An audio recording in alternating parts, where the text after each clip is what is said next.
Okay, I want to spend a little bit more time on this framework. As I told you, the idea is to color in green, red or yellow every building blocks, analyzing where in some sense the firms is positioned. I mean, this is the IKEA case study. For example, IKEA is very focused on productivity strategies, is very focused, but in some sense also in growth strategies. Okay, so IKEA pursues a growth strategy, but the first strategy is a productivity strategy because IKEA wants to compete in cost leadership, a little bit in differentiation, especially in terms of experience, more than in product differentiation. So in the experience differentiation. The idea, IKEA is very focused on operative excellence rather than product leadership. Okay, in some sense, IKEA is a little bit focused in customer intimacy. IKEA is able, or I can say, to satisfy almost everyone. Okay, so at least in part, it is able to have a customer intimacy with everybody. IKEA is very focused on price, availability, accessibility, newness in some sense, not so much focused on material qualities or performances or immaterial qualities.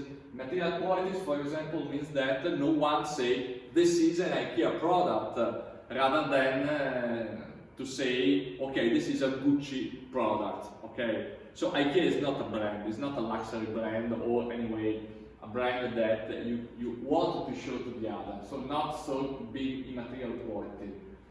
They have a lot of complementary service, in some sense not customization, but they have a range portfolio of product. So IKEA is able, and this is very connected to customer intimacy, to satisfy almost everybody, at least in part. Okay, and so on. It's very focused on tangible capital and structural capital rather than in human capital or relational capital.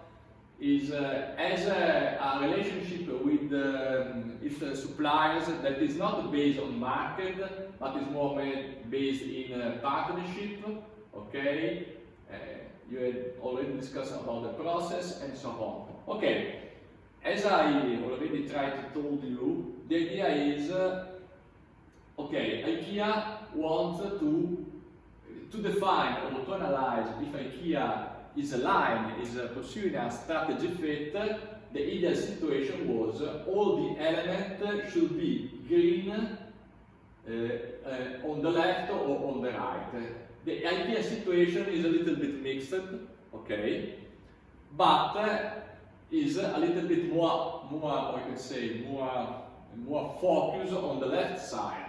So, productivity strategy to follow cost leadership, focus on operative excellence, to have the lowest price, availability, accessibility, tangible capital and structural capital, integrated company, operation management process, product development process, extensive distribution. We are very focused on good, mass market, convenience, functionality, usability, security, and blah blah blah. So they are quite aligned on the left side. The situation, or if we would analyze the case of, for example, Apple, it would be totally different. Apple would be totally focused on the right side. So the idea of Apple is a growth strategy for domination. Apple has been able to create ecosystem leadership. Apple has been able to change the lifestyle of the people with the iPhone. They have a relationship with the actors that are ecosystem relationship. They develop a lot of product and market development and so on. So IKEA probably would be very located or positioned on the right side. Okay. Of course, to be positioned on the left side, on the right side, of course it would be better to be on the right side, but also to be on the left side, like IKEA or like Foxconn, the Chinese firm that is a supplier of Apple, could be in some sense effective. Probably the most ineffective situation in terms of strategy fit is to have some green on the left, some green on the right, some green in the middle, and so on. That means that you have developed at different level the single building block, and generally this is not good choice. Okay, until now we have discussed about the relationship between strategy and the business model, but there is a next step, and probably one step really important. That is the relationship between not only strategy and the business model, profit model, organizational model, but first of all the relationship, and so the fit between the mission and the vision of the firm, the strategy and the business model. I mean, this is the total, in some sense, architecture of the firm. It's like a pyramid, okay? At the top of the pyramid there is the governance, so who is in charge to manage the firm, okay? The people, the CEO or the president of the company should define the mission and the vision of the firm. So we can say should define the why of the firm, why the firm exists, okay? Starting from the why, we need to define the strategy, so the how. The how means how can I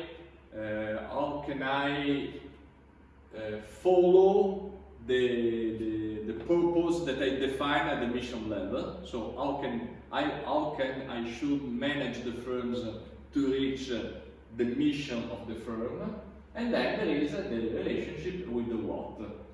Okay, this framework that I developed is interesting to define what does mean, or better, is interesting or is useful to define how to reach, how to solve in some sense the entrepreneurial paradox. So to pursue strategy innovation, but at the same time to maintain strategy fit. Why? Because the idea is, okay, that you should have, okay, we can start from the level of the business model. As I already introduced, you should keep fit between all the elements of the business model in terms of product, processes and resources. Perfect. We can have a different idea of fit. We can have a very operative idea of fit, like engineering perspective of fit, but we can have also, and it's more important for me, meaningful perspective of the fit. What does mean meaningful? Meaningful means that if I want to invest or I want to start to produce sustainable product, and sustainability is a meaning, okay? Of course, I need to develop also sustainable processes. There is no sense to have a sustainable product and not sustainable processes. So, in terms of meaning, product and processes should fit each other in terms of a meaning that is in my example, sustainability. Of course, you should also manage, in terms of sustainability, resources, and you should have a sustainability relationship with the supplier, but also with the customer, and you should invest in terms of probably corporate social responsibility at the level of society. So the idea is that, okay, if you want to introduce or to start to develop sustainability product, and we accept that sustainability is a meaning, you have to connect this meaning, or you have to align all the other elements of the business model in terms of sustainability, because they should be aligned with the product. But the interesting thing is that you can decide to develop or to introduce or to follow sustainability strategy only if in your mission there is the idea of sustainability. I mean, you cannot develop a new meaning here or introduce new meaning, the level of product, processes, and blah blah blah, if these meanings are not or do not fit with your mission. And the mission and the vision of the firm is defined only in terms of meaning, particularly in terms of strategic meanings. So vision and mission, that is defined by the governance, is defined in terms of meanings. And these meanings give you the possibility, or in some sense, define the range of innovation or meaning innovation, design-driven innovation that you can apply at the level of strategy and at the level of single building block of the business model. I mean, sustainability is a paradigmatic example because most of the firms should have in their mission sustainability of strategic meaning, but not in reality not everyone. I mean, probably, I'm not sure, probably there are some, for example, luxury firms that doesn't care about sustainability. Okay, they don't care. He doesn't care about sustainability, and if sustainability is not part of the mission of the firm, okay, it cannot develop or imagine to develop a sustainability strategy developing sustainability products. This gives you the possibility, okay, this gives us in some sense a solution to the entrepreneurial paradox. You can innovate all these elements as soon as you want, okay? So you can develop a new product every month, okay? Of course, to redefine the business model, you have to change the strategy, and the change of strategy, generally you are not able to change the strategy every month, because in defining the strategy, you have to take into consideration also the actions of your competitors, so it doesn't depend the strategy only from you. And surely you can't change your mission and your vision every month. So the idea is that, okay, here you can innovate every month, here you can innovate every year. Generally you can innovate, you can change your mission and vision every 5 years, 10 years. It's like identity of people, it's not easy to change. And the idea is that if you want to preserve a fit, okay, you cannot change building blocks like product processes, or you cannot change if the meaning of the changing doesn't fit with the strategic meaning of the mission and the vision of the firm.